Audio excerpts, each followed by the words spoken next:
Of all the campaigns Khalid ibn al-Walid ever fought, and there were dozens, historians keep coming back to Iraq. Not because it was his hardest, because of what he did when it should have been impossible.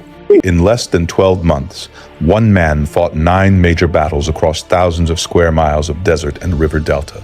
Against Persia, against Byzantium, against combined tribal confederacies, simultaneously. He never lost, not one engagement, and he did it while outnumbered, undersupplied and operating deep in enemy territory from the very first day. When you map what he actually accomplished on a timeline, military historians describe the same reaction: disbelief. The numbers don't make sense.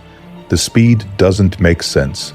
None of it makes sense until you understand how he thought. In the spring of 633 CE, a Persian general named Hormuz sat behind a fortified line in southern Mesopotamia. Hormuz expected this to be easy. He was catastrophically wrong. What happened next was not just a battle. It was the opening act of one of the most stunning military campaigns in all of human history.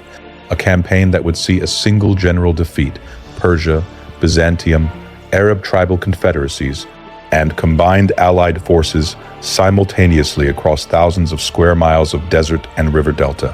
In less than 12 months, this man would fight at least 9 major engagements, never losing once, and reduce one of the mightiest empires in the world to ash. His name was Khalid ibn al-Walid. The Muslims called him Sayf Allah al-Maslu, the drawn sword of God. And if you look at what he actually accomplished in Mesopotamia in the year 633, you begin to understand why they chose that name. Because what Khalid did in Iraq wasn't just military excellence.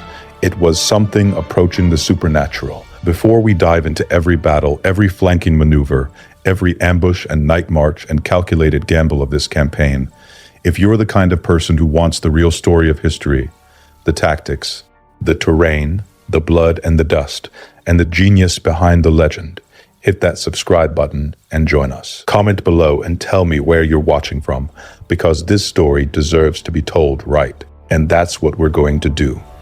Let's start at the beginning, not 633 CE, but further back, because to understand why this campaign was possible, you need to understand the world it happened in. The year is 632 CE. The Prophet Muhammad has just died in Medina, Arabia. The Muslim community he built over 23 years faces an existential crisis almost immediately. Tribes across the Arabian Peninsula that had submitted to Islamic governance begin to break away in what is called the Ridda, the apostasy wars. Some deny the prophethood entirely. Some accept the religion but refuse to pay zakat, the alms tax. Some follow new prophetic claimants who spring up like weeds after rain. The Arabian Peninsula fractures into a dozen simultaneous rebellions. The new caliph, Abu Bakr al-Siddiq, does something that astonishes everyone around him. Instead of negotiating, instead of accepting partial submission, he announces that the full terms of Islamic governance are non-negotiable and dispatches his generals to crush every single rebellion simultaneously. He deploys 11 armies across the peninsula. Most of his advisors think this is madness, spreading resources too thin, fighting on too many fronts. They're wrong. Within a year, the Ridda Wars are over. Arabia is unified under Medina's authority, and the general who has just finished crushing the most dangerous of the rebel leaders, Musaylima, the man they called the Liar, who commanded over 40,000 fighters and gave the Muslim armies their bloodiest battle yet at Aqaba. That general is now looking north. That general is Khalid ibn al-Walid. Khalid's background is critical to understanding what comes next. He was not born a Muslim. He was born into the Makhzum clan of the Quraysh tribe, the ruling aristocracy of Mecca, which made him one of Islam's earliest and most effective enemies. He was the man who turned the tide at Uhud in 625 CE, the devastating Muslim defeat where Muhammad himself was wounded. Khalid's cavalry outflanked the Muslim archers and turned what was almost a Muslim victory into a rout. He was simply that good.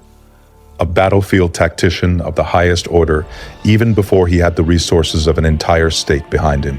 He converted to Islam in 629 CE, and from that moment everything changed.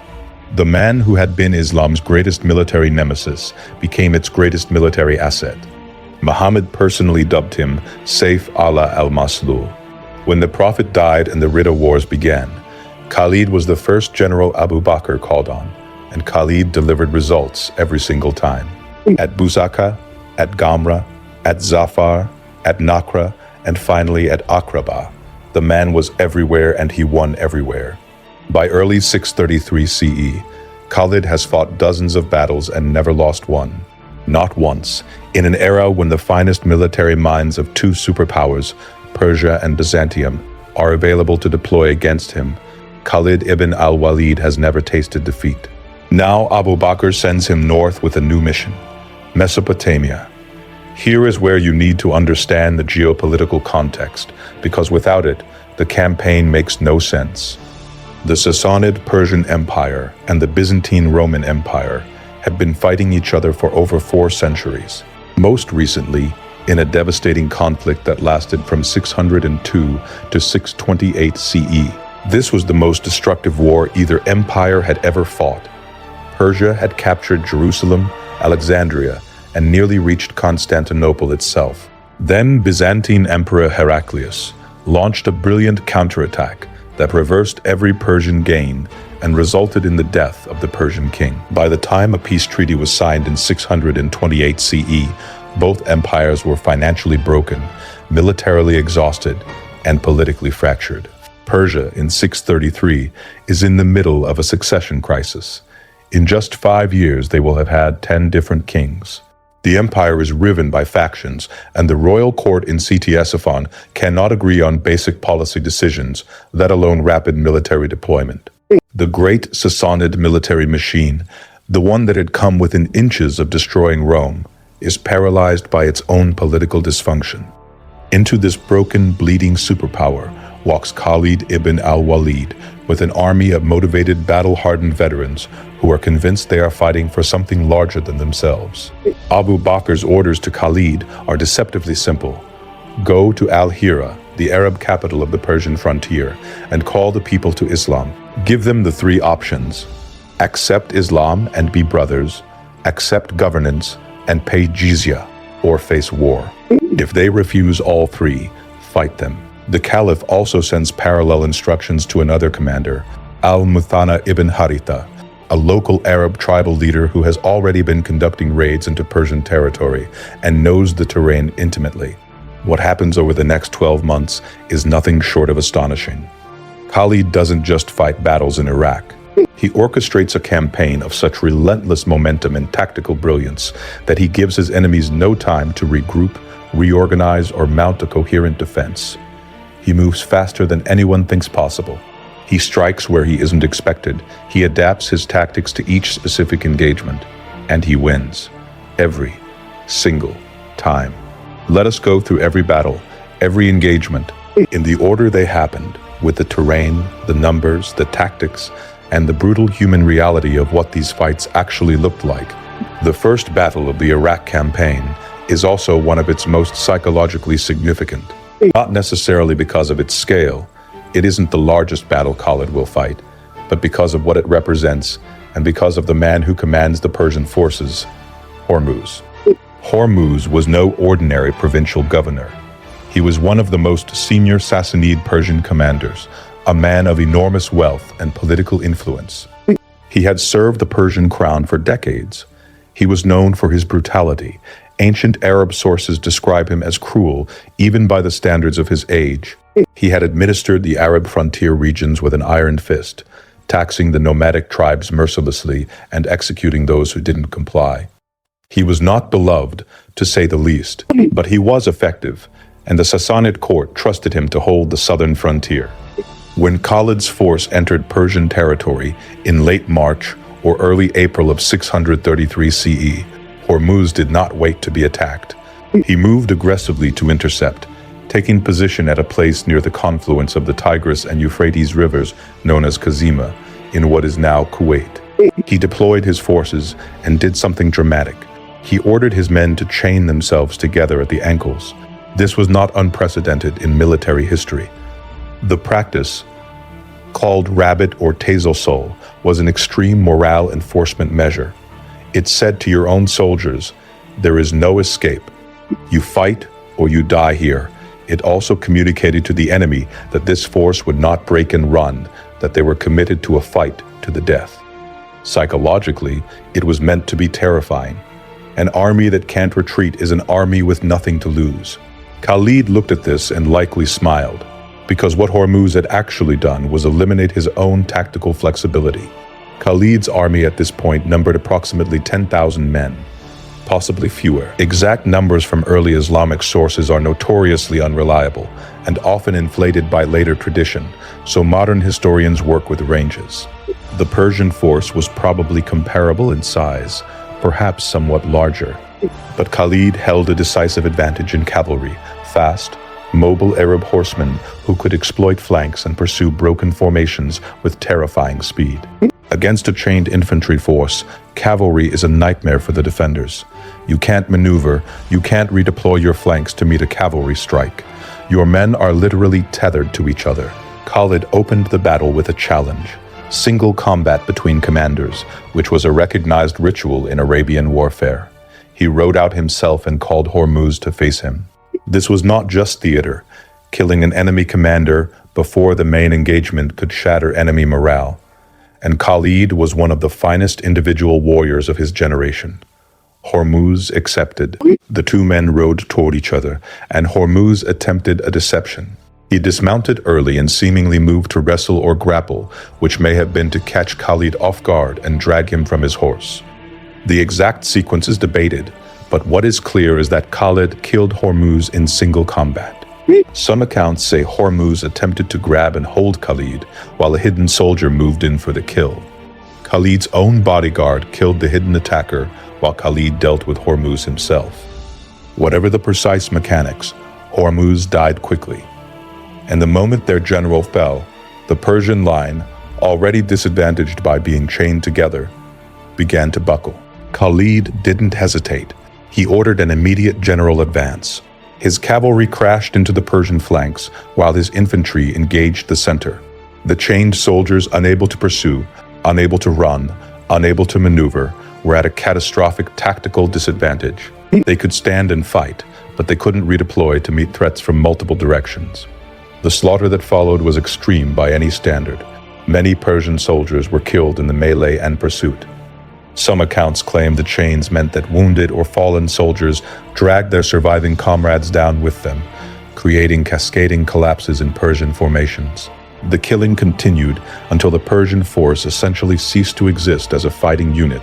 Khalid captured enormous amounts of war material: weapons, armor, supplies, and the famous helmet of Hormuz himself, which was said to be worth 100,000 dirhams. He sent a fifth of the spoils, as Islamic law required, to Medina, along with news of the victory. The Battle of Chains set the tone for everything that followed. It demonstrated that the Persian frontier forces were not going to hold. But Abu Bakr, receiving the news in Medina, understood that Hormuz was just the first line. Deeper resistance was coming. He sent reinforcements. More importantly, news of the defeat spread through Persian-controlled Mesopotamia like a fire through dry grass. For the first time in living memory, a Persian army had been beaten, decisively beaten, by Arabian forces in the first encounter. The psychological impact was enormous. The Sassanid court at Ctesiphon began debating responses, but the succession crisis meant that no coherent strategic decision could be made quickly. That delay would be catastrophic. The Persian response to the defeated chains came quickly.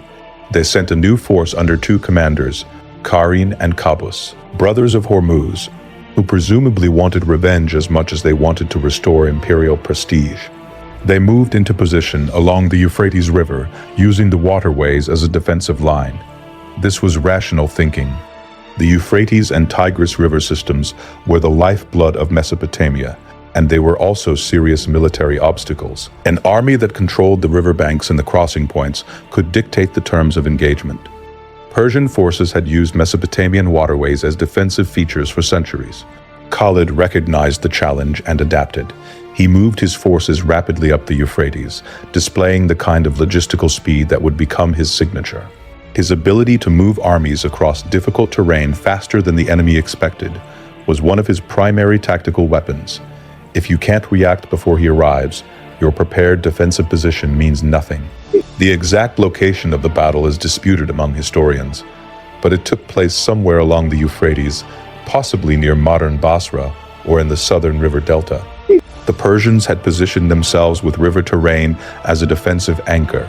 Khalid's approach was to not give them the prepared battle they wanted. Instead of a straightforward assault on the river line, he maneuvered his forces to find crossing points and approached from angles that threatened multiple positions simultaneously. He was essentially forcing the Persians to defend everywhere while he struck where he chose. The battle itself was intense. The Persians were fighting with water at their backs, in places which created the same problem Hormuz's chains had created: limited ability to maneuver, limited ability to exploit tactical opportunities. The Arab forces, fighting with the momentum of their previous victory and under Khalid's direct command, pressed relentlessly. Both Persian commanders, Qarin and Qaboos, died in the fighting. This was becoming a pattern. Khalid's battles were killing enemy commanders at a remarkable rate, whether this was luck, deliberate targeting, or simply the consequence of decisive victories that gave defeated officers nowhere to run. The result was that Persia kept losing the experienced officers who could have organized further resistance. The river battle resulted in another decisive Muslim victory. More importantly, it opened up the interior of Mesopotamia. With the river line broken, Khalid could begin pushing into the agricultural heartland of the Sassanid Empire, the fertile land between the rivers that the Greeks had called Mesopotamia, the land between the rivers, and that the Persians knew as one of the empire's most productive and profitable provinces. Between these first two battles, Khalid also sent al-Muthanna ibn Haritha on independent operations to raid and scout the interior, gather intelligence, and pin down any Persian forces attempting to concentrate against the main Muslim advance. Al-Muthanna was an invaluable asset, a local Arab tribal leader with deep knowledge of the terrain, the people, and the political landscape of the Persian frontier. He would go on to play a critical role in later stages of the campaign. The third major engagement of the campaign came at Walaja, a location in the Euphrates Valley. By this point, the Persians had learned their lesson about meeting Khalid in a straightforward pitched battle. Or rather, the local Persian commanders had partially learned. They decided to try something more sophisticated. The Persian commander at Walaja prepared an encirclement trap. He positioned his main force in front of the Muslim advance, but arranged concealed forces on both flanks, planning to spring them when Khalid's army was committed to the frontal engagement. The idea was to catch Khalid in a classic double envelopment, one of the oldest and most effective tactical maneuvers in military history. Executed properly, it would prevent the Muslim force from retreating while simultaneously rolling up both flanks. It was a good plan, the kind of plan that has destroyed armies throughout history. It didn't work, because Khalid had scouts and intelligence gathering that were second to none among the forces operating in this theater. He knew about the flanking forces before they could spring their trap. What makes Khalid extraordinary is what he did with this information. He didn't simply position his own flanks to receive the attack and fight the encirclement defensively. He absorbed the encirclement attempt, let the Persian flanking forces commit to their movement, and then struck in ways that turned the encirclement against itself. Exactly how Khalid executed this counter-envelopment at Walaja is described somewhat differently across the medieval Arabic sources, but the broad strokes are consistent. He divided his own cavalry into hidden reserve forces that could respond once the Persian flankers revealed themselves. When the Persian trap was sprung, instead of the Muslim army being caught, it was the Persian flankers who found themselves being hit from unexpected directions as Khalid's reserves moved to intercept them. Meanwhile, the main Muslim advance pressed the Persian center with unrelenting force.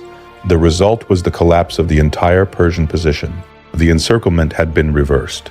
The battle at Walaja was another decisive Muslim victory. The significance of Walaja cannot be overstated from a tactical history perspective. This was not just Khalid beating an opponent in a straightforward fight.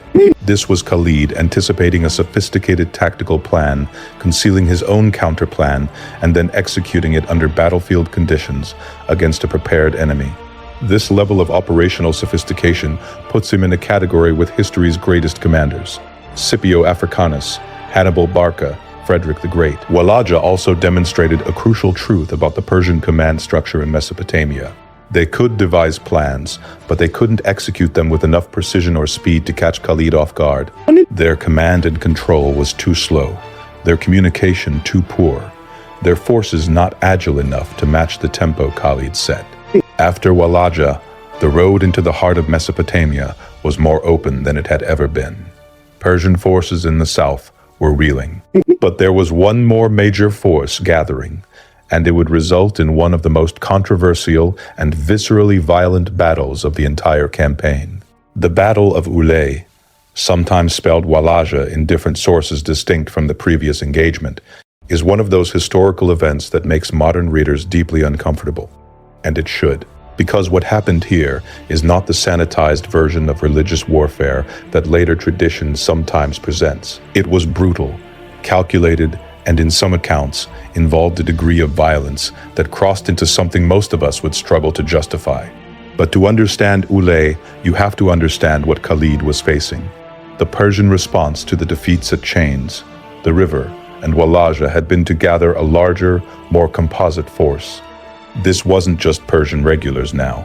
By Ulay, the force opposing Khalid included Persian soldiers, Aramean Christians of the local Arab Christian tribes, and possibly some Syriac communities that had aligned with the Persian imperial administration. The numbers in the sources vary wildly. Some Islamic sources claim the Persian force numbered 70 or 80,000, which is almost certainly an exaggeration. Modern estimates suggest something more in the range of 15 to 30,000, a substantial force nonetheless.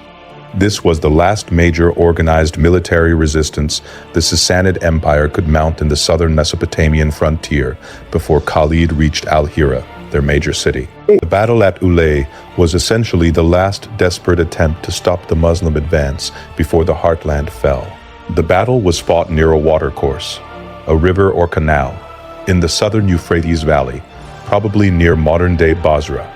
The terrain mattered because it created a natural defensive line for the Persians and their allies. Khalid's approach was characteristic: rapid advance, multiple pressure points, cavalry exploitation of weaknesses. The initial engagement was fierce, far fiercer than the previous battles.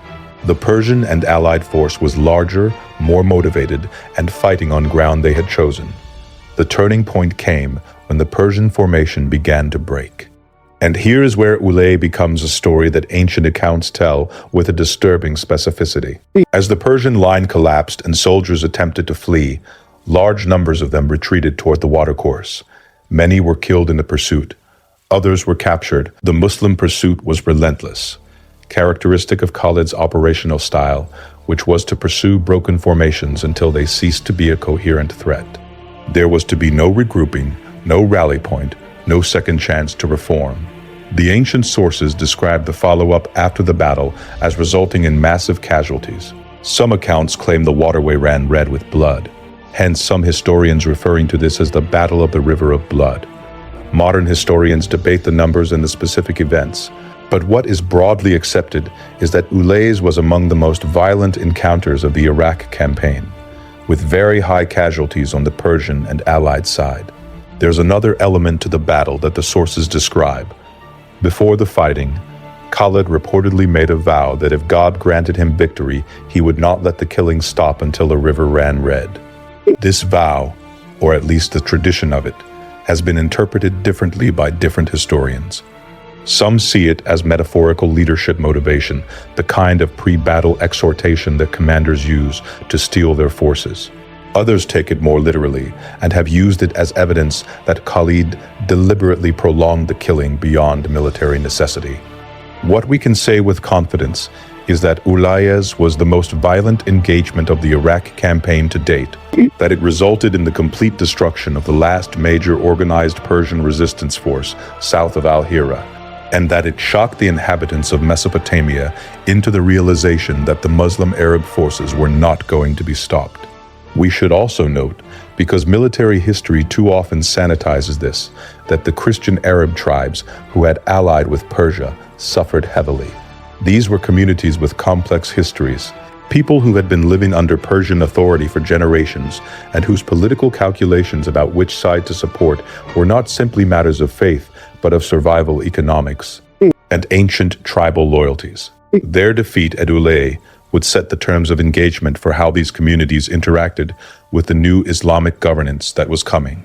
After Ulay, Khalid sent the heavy loads, prisoners, captured supplies, and a portion of the spoils back toward the rear and pressed on toward Al-Hira. The campaign was moving at a pace that the Persian political establishment could not match. By the time the Sassanid court processed what had happened at Ulay and attempted to organize a response, Khalid was already at the gates of Al-Hira. Al-Hira was not just a city, it was a symbol, a history, and a political reality, all wrapped into one walled settlement on the western bank of the Euphrates. For centuries, it had been the capital of the Lakhmid Arab kingdom, a client state of the Persian Empire that served as a buffer zone between the Sassanid heartland and the unpredictable Arabian tribes. The Lakhmid kings had ruled Al-Hira as Sassanid proxies, collecting taxes, managing the border, providing military forces to Persian campaigns, and keeping the Arab tribal world at arm's length from the empire proper. But in 602 CE, the Sassanid king Khosrow II had made a catastrophic political error. He executed the last effective Lakhmid king, al-Numan III, and abolished the Lakhmid kingdom entirely, incorporating the frontier territories directly into Persian imperial administration. This was a mistake of staggering proportions. The Lakhmid buffer had kept the Arabian frontier manageable for centuries. Without it, the Persians were exposed directly to the tribal Arabian world, and they lacked the cultural knowledge and flexibility to manage those relationships. By the time Khalid arrived outside Al-Hira in June 633, the city was defended not by a unified force, but by a fragmented collection of local Arab Christian tribes and Persian garrison troops. The political situation inside the city was chaotic. Different community leaders had different views on whether to resist, negotiate, or simply surrender. The Persian military governor, Azadbi, was attempting to coordinate a defense, but the city's complex multi-community political structure made decisive action nearly impossible. Khalid's approach to Al-Hira was methodical. He first secured the surrounding territory, cutting off potential escape routes and ensuring that no relief force could reach the city without first facing the Muslim army. He then sent envoys offering the three standard options: accept Islam, accept governance under Islamic authority, and pay jizya, or face war. The leaders of Al-Hira were divided. Some wanted to fight, some wanted to negotiate.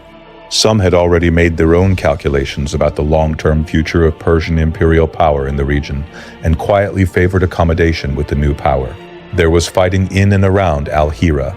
The Persian garrison attempted to hold the fortified structures known as the Qasr, fortified palaces or strongholds. The accounts describe multiple engagements as Khalid systematically reduced each defensive position. The campaign here was less a pitched battle and more a process of methodical elimination of the garrison's ability to resist. Eventually, Al-Hira surrendered. The terms were relatively generous by the standards of 7th century military practice. The population was allowed to maintain their faith, their churches, their community structures. They would pay jizya, the tax paid by non-Muslim subjects under Islamic governance, and in return they would have protection and autonomy in their internal affairs. This was the Islamic governance model, not forced conversion, but incorporation into a new political order with clear terms. The amount of jizya agreed upon for Al-Hira was 60,000 dirhams annually. This was a substantial sum that reflected the city's commercial importance. Al-Hira was a trading hub, positioned at the junction of caravan routes between Persia, Arabia, and the Byzantine frontier. Its merchants dealt in textiles, spices, horses, grain, and the financial instruments of international trade. The fall of Al-Hira was the strategic centerpiece of the first phase of the Iraq campaign. Everything before it, the battles at Chains, the river, Walaja, and Ulays, had been clearing operations to make Al-Hira reachable. Taking Al-Hira gave Khalid a base of operations, a significant source of revenue, and an enormous political signal to the surrounding region. If Al-Hira, the ancient capital of the Arab client kingdom, could fall, Nothing in Mesopotamia was secure. The psychological impact on the Sassanid court was massive. Al-Hira had been part of the Persian imperial system for centuries. Its fall was not just a military loss. It was a statement about the regime's ability to protect even its most loyal clients. Khalid spent some time in Al-Hira, organizing the administration of his new acquisition. He appointed a local administrator to manage the collection of jizya and maintain order. He sent detailed reports to Abu Bakr in Medina. He received reinforcements and resupply. And then, before the Persian court could react in any organized way, he was moving again. With Al-Hira secured, Khalid turned his attention to the Middle Euphrates Valley. The city of Anbar, also known by its ancient name of Perisabara, was the next major strategic objective. Anbar sat on the Euphrates north of Al-Hira and controlled one of the key crossings of the river. Whoever held Anbar controlled movement through the middle of Mesopotamia. The Persian commander at Anbar was a man named Shirzad, or Yazdan Fad in some versions of the sources. He had received news of everything that had happened to the south and had prepared accordingly. Anbar was a fortified city with walls, and the defenders were not going to make the mistake of meeting Khalid in open field combat. They would shelter behind their walls and make the besieging army pay for every foot of approach. This created Khalid with a tactical problem of a different kind. He was an absolute master of mobile warfare, battles of maneuver, cavalry exploitation, rapid advance. Sieges were a different game entirely. They required engineering equipment, sustained logistics, time, and patience. Time was something Khalid had in limited supply. Every day spent besieging Anbar was a day the Persians could use to organize a relief force or regroup their shattered southern armies. Khalid's solution at Anbar was characteristically creative. He couldn't storm the walls without significant losses and proper siege equipment. But he could deny the garrison the will to fight. His primary tactic at Anbar was archery. He assembled his archers and directed them specifically at the defenders' eyes, the people watching from the battlements and arrow loops. This was not indiscriminate shooting. It was targeted suppression. Make standing watch on the walls lethal, reduce the garrison's ability to observe the besieging force, and create an atmosphere of constant threat that would wear down morale faster than any formal assault. The accounts of the siege of Anbar describe this archery campaign as extraordinarily effective. One medieval source claims the Muslims shot out the eyes of hundreds of defenders, which is likely an exaggeration, but conveys the intense targeted nature of the archery campaign. Modern military historians note that effective archer suppression against battlements is not merely possible but historically documented in multiple siege contexts. The second element of Khalid's approach at Anbar was psychological pressure. He allowed the garrison to see the full strength of his army, made his intentions clear, and offered generous terms of surrender. Meanwhile, the archery campaign was making the walls increasingly untenable. Shirzad eventually negotiated. The terms given to Anbar followed the Al-Hira model. The population could keep their faith and their property, pay jizya, and be left in peace. The garrison would leave unmolested. Shirzad himself departed with his troops, leaving the city to Khalid. Anbar's submission was significant not just militarily, but economically. The city was a major commercial center. It sat on trade routes and had significant agricultural hinterland. Adding it to the growing territory under Muslim administration substantially increased the revenue base of the campaign and reduced the logistical burden of feeding an army far from its base in Arabia. But Khalid wasn't done. He looked at the map, conceptually since maps in the modern sense didn't exist, and saw that while the Euphrates Valley was falling into his hands, there were still major concentrations of Persian allied forces elsewhere, and some of them were becoming more dangerous, not less, as they began to realize that the Muslim advance was not a raid but a conquest. Ain al-Tamr, the Spring of Dates, was a fortified position in the desert west of the Euphrates, roughly between modern-day Ramadi and the Syrian desert. It represented a different kind of challenge than anything Khalid had faced so far. The force defending Ain al-Tamr was not primarily Persian. It was Arab, specifically a mix of Arab Christian tribes who had been allied with Persia and who had retreated to this position after the collapse of resistance further south. Their commander was a man named Miran. and they had retreated to Ain al-Tamr specifically because it was a defensible position in difficult desert terrain that they knew and that any pursuing force would struggle with. There was also a Persian garrison at Ain al-Tamr under a commander named Akka. The two forces, Arab Christian tribesmen under Miran and Persian regulars under Akka, were supposed to coordinate their defense. They did not coordinate effectively. Khalid moved against Ain al-Tamr with a portion of his force, leaving enough behind at his base positions to maintain control of the territory already taken. His march through the desert to reach Ain al-Tamr demonstrated the kind of logistical discipline that his army had developed over months of campaigning. They could move through harsh terrain, maintain cohesion, and arrive at the objective in fighting condition. What happened at Ain al-Tamr, according to the Arabic sources, is that the Arab Christian forces and the Persian garrison essentially failed to present a unified defense. Some accounts suggest that Miran and the Arab forces attempted to negotiate or were less committed to fighting than the Persian garrison, while others suggest disagreements about the conduct of the defense. What is consistent across sources is that when the Muslim attack came, the defense collapsed relatively quickly. Miran was killed in the fighting. The Persian garrison under Akka eventually surrendered or was overcome. The fall of Ain al-Tamr was swift enough that it reads more as a rout than a sustained battle, which likely reflects the coordination failure between the two defensive forces. Among the most significant elements of the aftermath at Ain al-Tamr was the discovery of a church school. Some sources describe it as a monastery, where a number of Persian nobles' children were being educated. These children became captives and were sent back toward Medina. This detail, preserved in multiple Arabic sources, gives a sense of how deeply the Persian aristocratic culture had spread into this frontier region, and how thoroughly the entire social order was being disrupted by the campaign. The fall of Ain al-Tamr opened up the desert frontier to the west and northwest, giving Khalid access to the routes toward the Syrian desert and the approaches to the Byzantine frontier, a direction that would become critically important very soon. But before he could look west, there was a crisis to his east that required his immediate attention. What happens next in the Iraq campaign is one of those moments that perfectly illustrates both Khalid's operational range and the insane difficulty of what he was being asked to do. In the middle of consolidating his hold on Mesopotamia, conducting sieges, managing newly acquired territories, and fighting whatever Persian forces remained operational, Khalid received an urgent message from Medina. The message was from the Caliph Abu Bakr, and it concerned a crisis in an entirely different part of the world.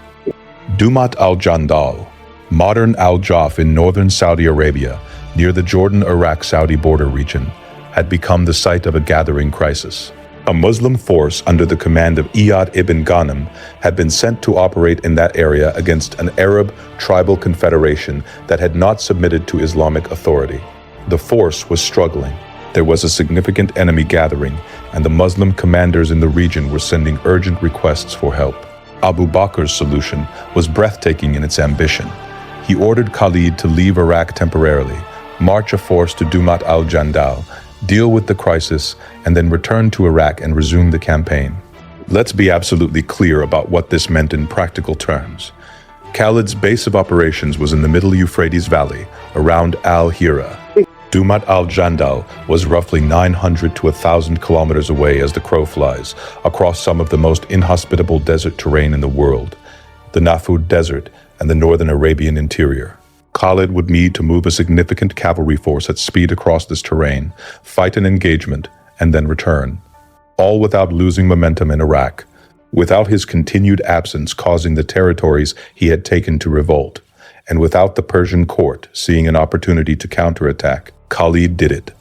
Not only did he do it, he apparently did it with his trademark speed that seemed to defy physical possibility. The exact timeline is debated by historians, but the Arabic sources agree that Khalid marched to Dumat al-Jandal, arrived to find the situation as bad as reported, engaged the enemy forces, and broke the resistance. The command at Dumat al-Jandal was held by an Arab leader named Uqaydir ibn Abd al-Malik, and a tribal coalition that included elements that had previously submitted to Islamic authority but had returned to opposition. The battle at Dumat al-Jandal followed a familiar pattern. Muslim cavalry demonstrating tactical superiority against an enemy that was not prepared for the speed and ferocity of Khalid's approach. The resistance collapsed relatively quickly. Uqaydir was either killed or captured. Sources differ on this point, with some suggesting he was taken prisoner, others that he died in the fighting or its aftermath. The political resolution at Dumat al-Jandal involved extending Islamic governance to the region and establishing the administrative framework for incorporation into the Medinan state. Having accomplished this, Khalid turned around and marched back to Iraq. The Dumat al-Jandal intervention is often discussed in two ways by historians. Some see it as evidence of remarkable logistical capability, the ability to project force across vast distances and return without losing operational effectiveness. Others have questioned whether the diversion cost Khalid momentum in Iraq that he could never quite recover in the same way. The Persian court, after all, was not entirely paralyzed. They were working to organize further resistance. Every week Khalid was not in Iraq was a week the Persians could use to rebuild. The historical consensus is that the diversion, while logistically remarkable, did contribute to the eventual need for longer, harder campaigns in later phases of the Iraq conquest.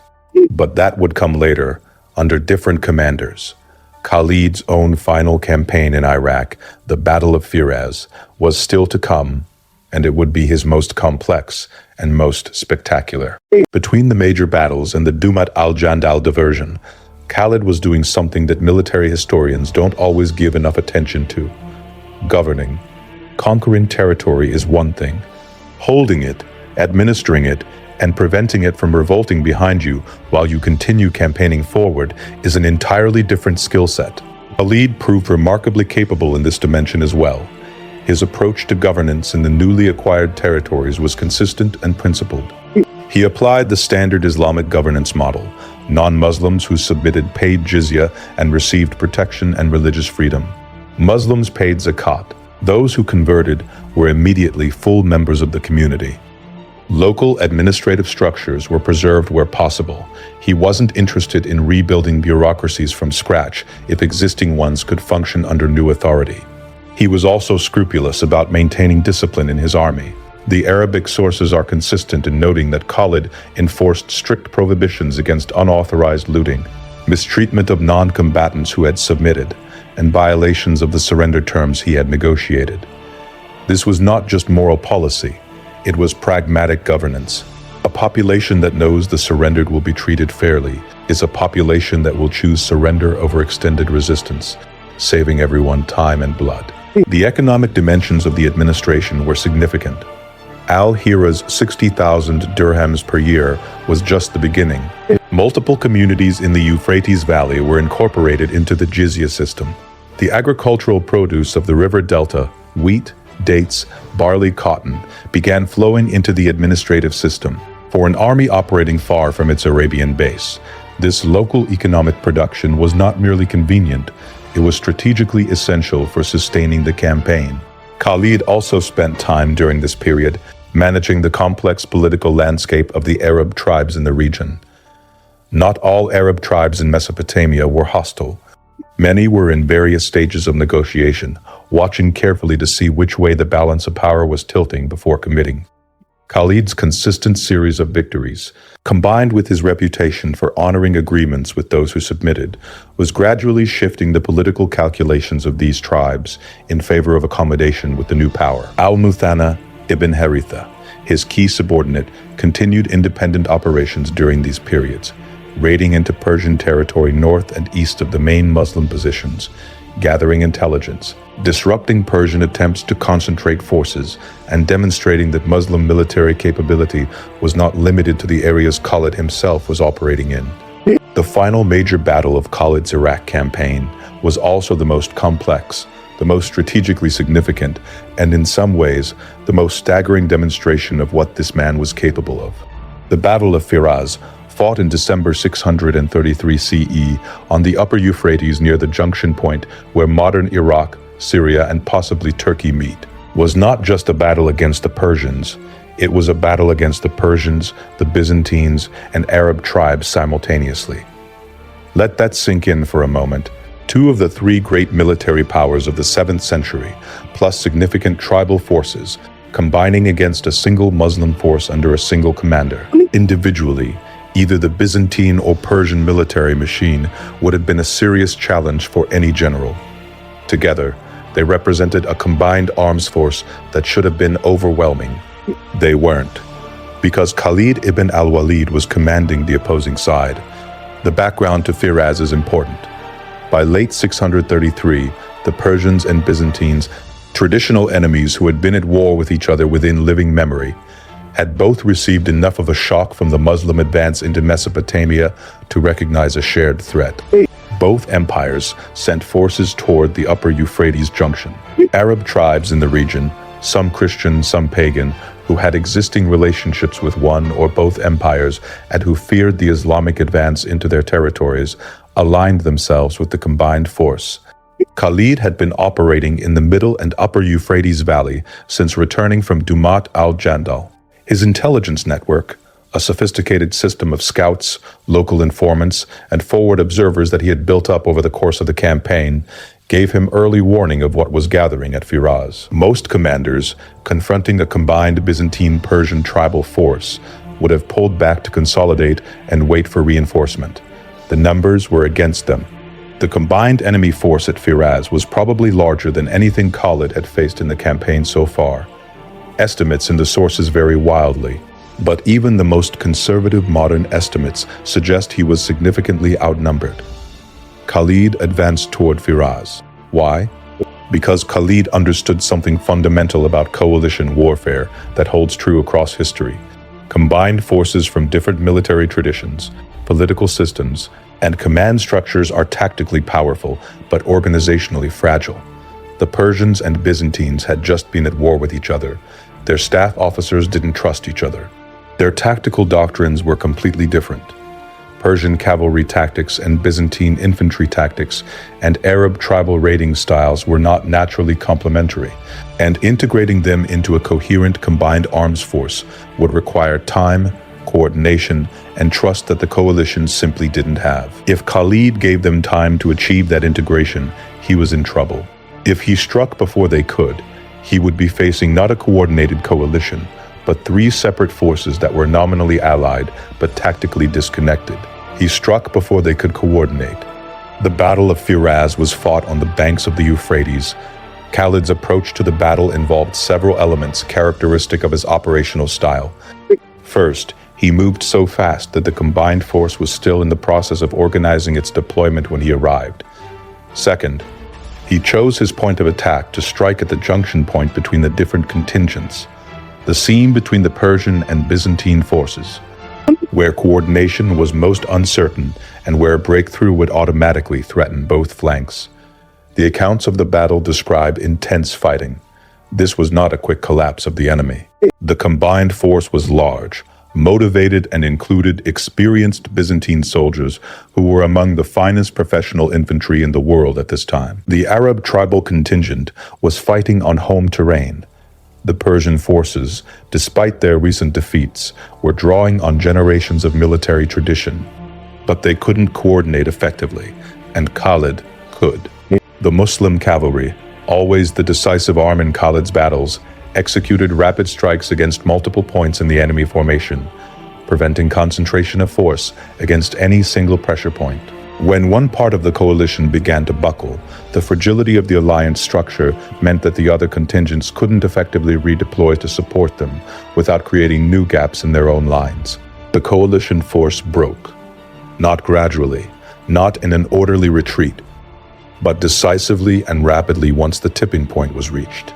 The pursuit that followed was characteristic of Khalid, relentless and complete. He gave the broken forces no opportunity to rally, no time to regroup, no space to reform. By the time the dust settled at Firaz, the combined Byzantine-Persian tribal force had been destroyed as a fighting unit. The Battle of Firaz was the capstone of the Iraq campaign. In one engagement, Khalid had neutralized the two greatest military powers of his age simultaneously. The political and psychological implications were staggering. If the Byzantines and Persians together couldn't stop this man, what could? The answer, it turned out, was nothing in Iraq. After Firaz, the Sassanid Persian hold on Mesopotamia was essentially over. It would take further campaigns over the following decade to formally incorporate all of Iraq into the Islamic State. But the fundamental military reality had been established by Khalid's campaign of 633. The Persians could not defend their western territories against this force. Now that we've walked through every major engagement, let's stop and actually analyze what made Khalid ibn al-Walid so extraordinarily effective. Because he was a great general is a statement, not an explanation. The explanations are in the details. Intelligence and reconnaissance, the single most consistent thread running through every battle of the Iraq campaign, is Khalid's superior intelligence. He knew about the flanking forces at Walaja before they could spring their trap. He knew what was gathering at Ain al-Tamur. He received early warning about the coalition forming at Firaz. He understood the political dynamics inside Al-Hira and Anbar well enough to time his approaches for maximum psychological impact. Medieval Arabic sources rarely discuss intelligence gathering explicitly. It wasn't glamorous, it didn't make for stirring poetry. And later generations of admirers preferred to attribute Khalid's foreknowledge to divine guidance rather than systematic human intelligence work. But the tactical outcomes consistently reflect a commander who knew what was in front of him before he committed to engagement. His forward scouts were aggressive and effective. His network of local informants, including people in the communities he was approaching who had reason to prefer the new order over the Persian status quo, gave him a constant flow of information. In the context of 7th century warfare, this intelligence superiority was a force multiplier of enormous significance. When you know where the enemy is and the enemy doesn't know where you are, you can choose every battle. And Khalid always chose battles on terms that favored him. Speed of movement. The second defining characteristic of Khalid's campaign is speed. The distance covered, the terrain traversed, and the tempo maintained throughout the campaign of 633 CE are extraordinary even by modern standards, let alone the standards of 7th century logistics. His army traveled from Arabia to southern Mesopotamia, fought multiple battles across the Euphrates Delta, besieged fortified cities, and then conducted a detachment march to Dumat al-Jandal and back, all in roughly a single calendar year. The logistical implications of this are mind-boggling. An army of this era was sustained primarily by what it could carry, plus what it could forage or purchase from local populations. Moving quickly meant either traveling light, accepting reduced combat power, or having the logistical tail keep pace, extraordinarily difficult on desert terrain. Khalid threaded this needle by doing both at once. He traveled light when operational tempo demanded it. Accepting the risk of reduced supplies, he made maximum use of local acquisition: grain, dates, fodder for horses, water in the territories he moved through. And critically, he was fighting a campaign of conquest rather than raid, which meant that as he acquired territory, its resources fed the army, rather than the army having to bring everything from the rear. The speed also served a specific strategic purpose. It prevented the Persian political system from catching up. Every time the Sassanid court processed a defeat and organized a response, Khalid had already moved to the next objective. They were always reacting, never acting. In modern military doctrine, we talk about operating inside the enemy's decision cycle, moving faster than the enemy can process and respond. Khalid was doing this in 633 CE without any of the modern communication technologies that make it theoretically easier today. Tactical adaptability. The third pillar of Khalid's effectiveness was his ability to adapt his tactical approach to the specific conditions of each engagement. He was not a one-method commander. Against Hormuz's chained infantry at Kazima, he used cavalry exploitation of their immobility. Against the prepared river defenses of Karin and Caboose, he sought crossing points and multiple pressure lines. Against the trap at Walaja, he used concealed reserves to reverse the enemy's envelopment attempt. Against the fortifications of Anbar, he used psychological pressure and targeted archery suppression rather than direct assault. Against the coalition at Firaz, he struck at coordination seams before integration could occur. This variety of approaches means that the enemy could never develop a single counter to Khalid's tactics. Whatever worked against him in one engagement would be useless in the next because he had already changed his approach. The best commanders in history share this characteristic. They forced the enemy to respond to them rather than the other way around. Khalid inspired genuine loyalty and extraordinary performance from his men. This was not automatic. The Muslim Arab force in Iraq was an army of tribal soldiers drawn from different clans and backgrounds, united by faith and by the authority of the Medinan state. But still, people with individual interests and tribal loyalties that could easily have fragmented under sustained pressure. The fact that this force maintained discipline and cohesion through months of continuous campaigning, multiple major engagements, a detachment to Dumat al-Jandal and back, and the psychological strain of fighting far from home in unfamiliar terrain is a testament to Khalid's personal authority and leadership style. He fought in the front himself. Several of the individual combats in the sources describe Khalid personally engaged in the fighting, not directing from the rear. This built the kind of trust that only comes from sharing risk with the people you command. He also maintained strict rules about treatment of defeated and surrendering populations. This was principled and pragmatic simultaneously. Principled because Islamic governance had clear rules about the treatment of non-combatant populations. Pragmatic because it meant that every community that submitted received reliable protection, which made future communities more likely to negotiate rather than fight to the last. The role of al-Muthanna, ibn Haritha. Any honest assessment of the Iraq campaign has to credit al-Muthanna ibn Haritha as a key contributor to its success. He wasn't Khalid's equal as a commander. No one in this period was. But he was an essential operational partner. Al-Muthanna knew the terrain of Mesopotamia intimately. His tribal connections gave him intelligence networks that no outsider could have replicated. His independent operations pinned down Persian forces that might otherwise have concentrated against Khalid's main advance. He screened the flanks of the main force and expanded Muslim control in areas between Khalid's main axes of advance. The relationship between Khalid and al-Muthanna was one of the more successful examples of coalition command in early Islamic military history. Both men understood their respective roles and executed them without the kind of command friction that ruined so many multi-commander operations throughout history. History, as the saying goes, is written by the victors. The Islamic historical tradition records Khalid's campaigns in enormous detail.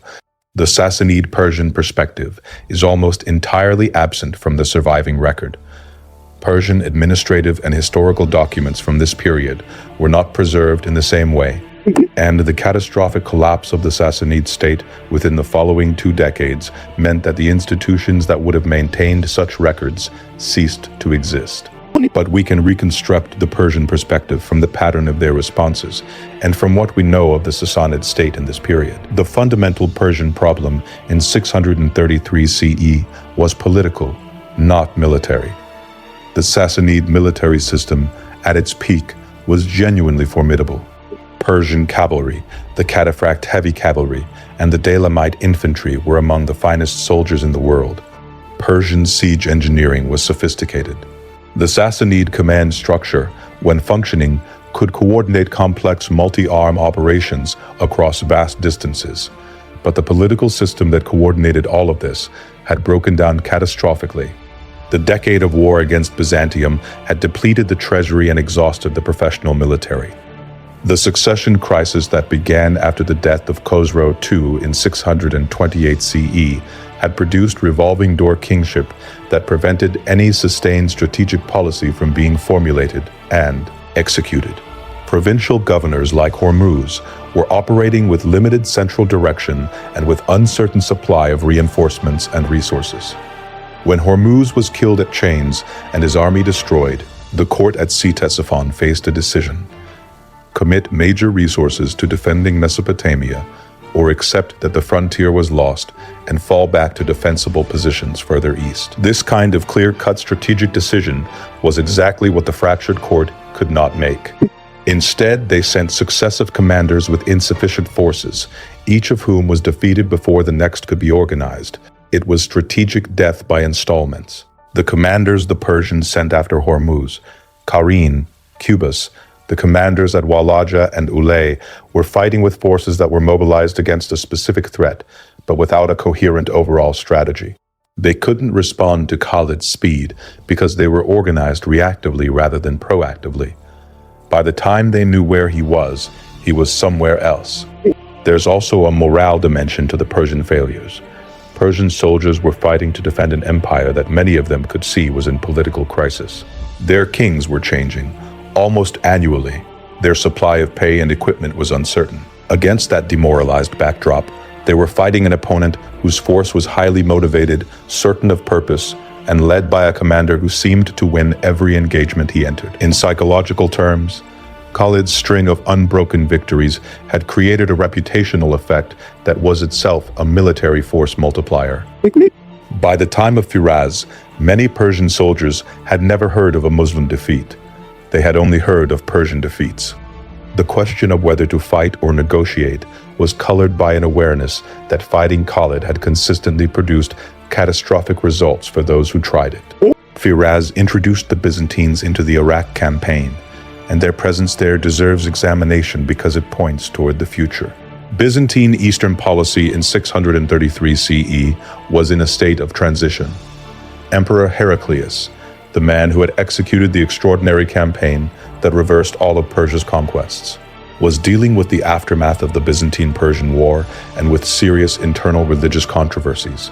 The empire was exhausted economically, and the province of Syria, the Byzantine province most directly threatened by events in Arabia, was populated by communities that had complex, often negative relationships with the Constantinople government. The Byzantine-aligned Arab tribes in the frontier region between Syria and Mesopotamia, the Sassanid Confederation and related groups, provided Heraclius with eyes and ears on developments in Arabia. By late 633, reports of what was happening in Mesopotamia had reached Constantinople, and Heraclius was beginning to understand that this was not a raid, but a reorganization of the political order in the Middle East. The Byzantine contribution at Firaz was probably the Byzantine-aligned Arab frontier forces rather than regular Byzantine army units. This was not yet a full imperial military response. But the fact that Heraclius was willing to coordinate with the Sassanid Persians against the Muslim force tells you something important about how alarmed both empires were becoming. Their alarm was justified. The same force that had just destroyed Persian military power in Mesopotamia was also, from the Byzantine perspective, approaching the Syrian frontier. And the man commanding it had now demonstrated that he could defeat combined Byzantine-Persian forces simultaneously. The implications for the Byzantine Empire would become clear in the following years. When Khalid was transferred from Iraq to Syria and proceeded to repeat his performance against a much larger Byzantine force at the Battle of Yarmouk in 636 CE. But that is a story for another time. Military history is often told through the lens of commanders and tactics and strategic outcomes. It's important to stop occasionally and acknowledge that every battle we've discussed represented enormous human suffering for the people involved. The soldiers who died at Kazima in Hormuz's chained formations were men with families, histories, and lives. The Christian Arab communities at Ulay, who had aligned themselves with Persia through a combination of political calculation, ancient loyalty, and geographical necessity, were not abstract enemies. They were farmers, merchants, scholars, and monks who found themselves on the wrong side of a historical turning point and paid for it with their lives, their freedom, and the disruption of everything they had known. The populations of Al-Hira and Anbar, who received the new Islamic governance, found themselves incorporated into a new political order without being asked. The terms were relatively generous. Maintain your faith, pay your tax, be left alone.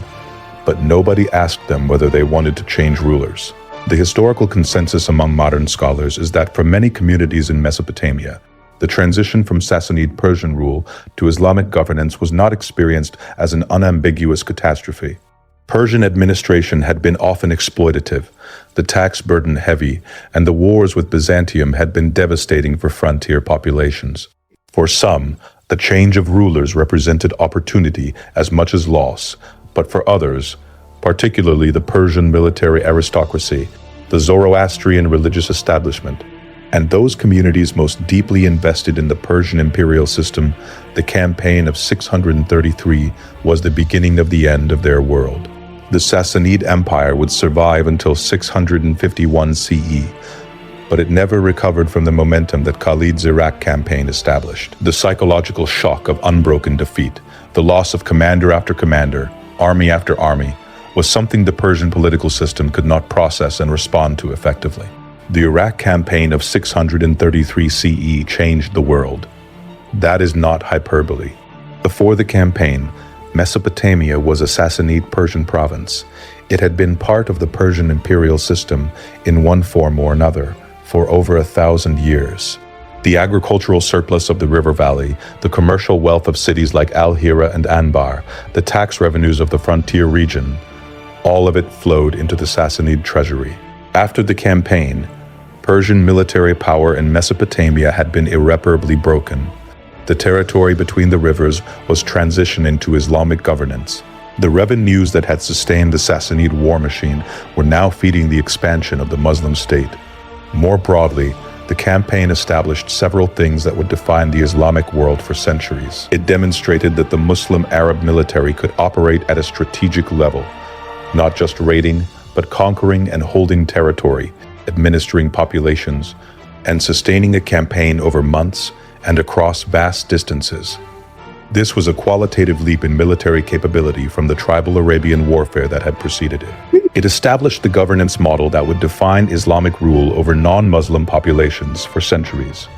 The dhimmi system, with its jizya tax and guarantees of religious and communal autonomy, the specific terms negotiated at Al-Hira and Anbar, were precedents that would be applied across the Islamic world as the conquests continued. It created the logistical and administrative foundation for the subsequent campaigns that would eventually complete the conquest of Persia and the Levant. Al-Hira became a base of operations. The jizya revenues from the Euphrates Valley communities provided resources.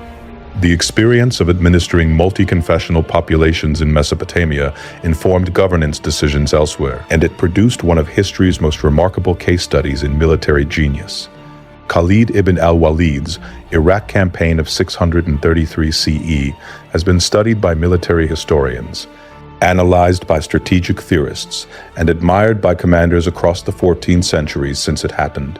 His ability to fight 9 major engagements without a single defeat against enemies that included 2 of the greatest military powers of the age, across terrain ranging from river delta to desert to fortified city in less than 12 months, places him in an extremely exclusive company. When modern military academics discuss the greatest operational commanders in history, the names typically mentioned are Hannibal, Scipio Africanus, Alexander the Great, Julius Caesar, Tamerlane, Napoleon Bonaparte, Erwin Rommel, and a handful of others. The conversation should include Khalid ibn al-Walid. His Iraq campaign was not merely comparable to the greatest military achievements of history. In terms of sustained operational tempo against multiple opponents across diverse tactical environments, it may have been superior to any of them. Here is something the popular romantic version of Khalid's story doesn't often discuss. He was recalled from command, not after a defeat, not after a scandal involving military failure. After the Iraq campaign was largely complete, after the conquest of Al-Hira and the victory at Firaz, after demonstrating himself as the most effective general of his age, Abu Bakr recalled Khalid from Iraq and transferred him to the Syrian front, where the campaign against Byzantine Syria was struggling under less effective commanders. The transfer itself makes strategic sense. Abu Bakr needed his best general where the greatest challenge was. Syria was the primary front. Iraq, while important, had been substantially secured by Khalid's campaign. But the manner of the recall and the subsequent relationship between Khalid and Medinan political authority raises questions that ancient Islamic sources handle very carefully, and modern historians find genuinely complex. Khalid was, by 633 CE, immensely popular among his soldiers and among the Muslim public who had celebrated each new victory.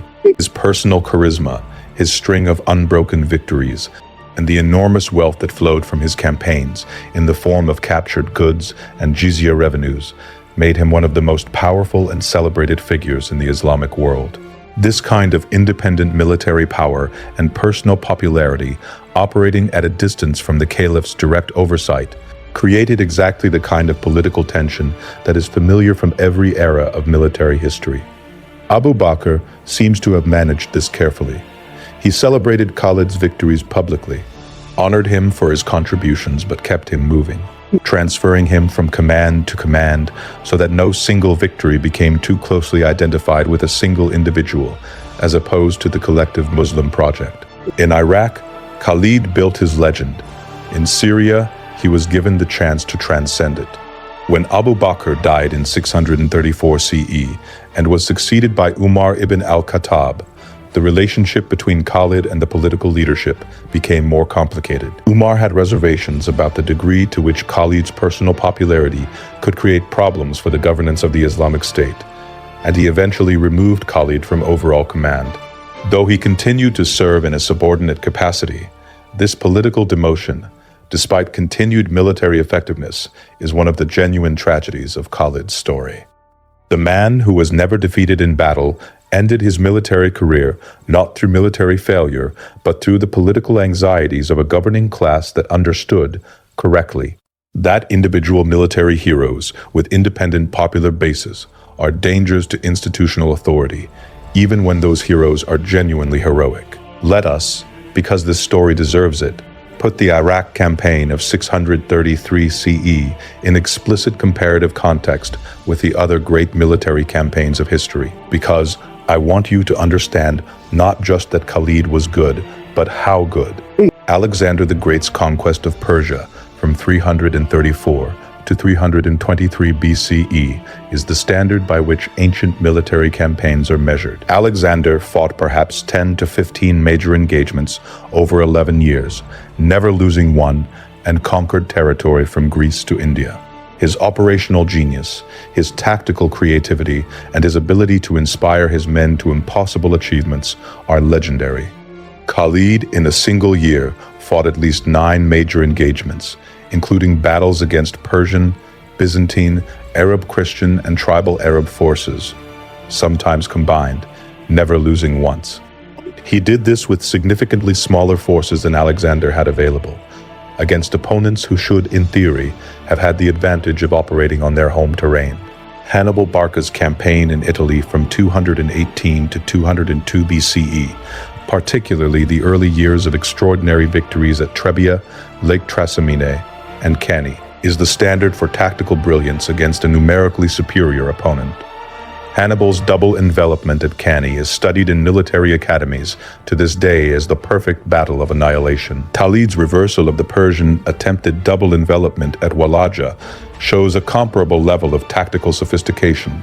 Napoleon Bonaparte's campaigns of 1805 to 1807, Austerlitz, Jena Auerstedt, Friedland, represent perhaps the pinnacle of operational-level military genius in the gunpowder era. Napoleon's ability to divide the enemy, concentrate against separated portions, and achieve decisive victory through speed and maneuver transformed modern military theory.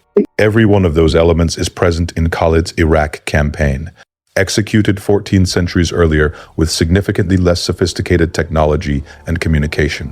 What sets Khalid apart from almost any other commander is the combination of breadth and depth of the challenge he faced. Alexander faced the Persian Empire, one superpower. Hannibal faced Rome, one superpower. Napoleon faced coalitions, but with a unified force and logistical system behind him. Khalid in the Iraq campaign faced the Persian Empire's frontier forces, a combined Byzantine-Persian coalition, multiple Arab tribal confederacies, and the logistical challenge of sustained operations deep into unfamiliar territory, far from his support base. All simultaneously, within a single year, and won every single engagement. This is not to diminish Alexander, Hannibal, or Napoleon. It is to insist that Khalid ibn al-Walid belongs in that same conversation, which he too often does not. Any honest account of Khalid ibn al-Walid has to grapple with the aspects of his character and conduct that are morally uncomfortable by any reasonable standard, past or present. The Battle of Ulay, with its aftermath of mass killing, the pre-battle vow about rivers running red with blood, the ferocity of the pursuit after every engagement, which left very few survivors among broken enemy formations, the calculated use of terror, by which I mean the deliberate cultivation of a reputation for absolute ferocity as a tool to accelerate future surrenders and discourage future resistance. These are not aspects of the campaign that can be waved away. There is a school of historical analysis that judges historical figures entirely by modern ethical standards and finds most of them wanting. There is another school that contextualizes everything by the standards of the era and excuses anything done under the banner of "that's just how war worked then." Neither approach is entirely satisfactory. What I would offer instead is this. Khalid ibn al-Walid was a man of enormous gifts who operated in an era and a vocation where violence was the primary currency of power. He was extraordinarily good at violence, perhaps better than any individual in his generation. He also demonstrated, consistently, a capacity for restraint and governance that went far beyond mere military ability. His treatment of surrendering populations, his enforcement of rules protecting non-combatants who submitted, his negotiated terms that preserved religious freedom and community autonomy, these were not the actions of a man whose only mode was brutality. He was, in the language of his own time and tradition, a warrior who could be both the sword and the shield. He struck with maximum force against those who resisted. He protected, with genuine reliability, those who submitted.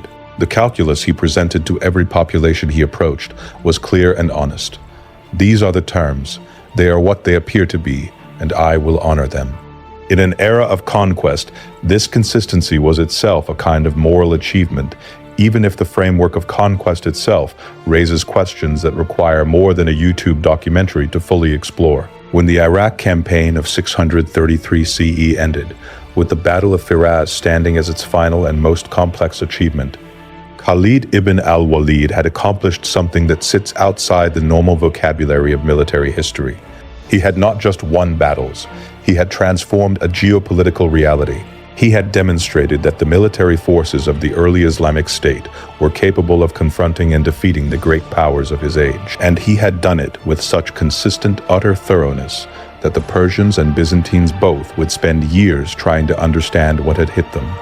The Muslim Arab forces that came after Khalid, that completed the conquest of Persia, that took Syria and Egypt from Byzantium, that eventually spread from Spain to India, operated in a world that Khalid had fundamentally remade.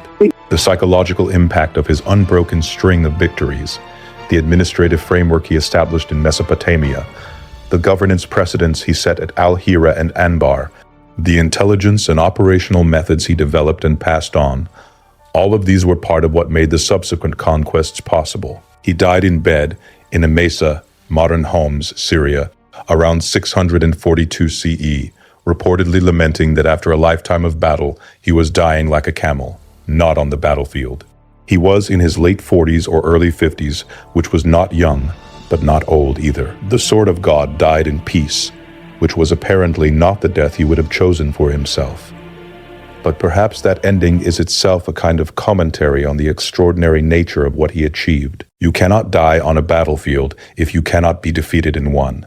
And Khalid ibn al-Walid, in the Iraq campaign of 633 CE and in every other engagement of his military career, gave no enemy the opportunity to discover what a defeated Khalid would have looked like, because there was no such thing.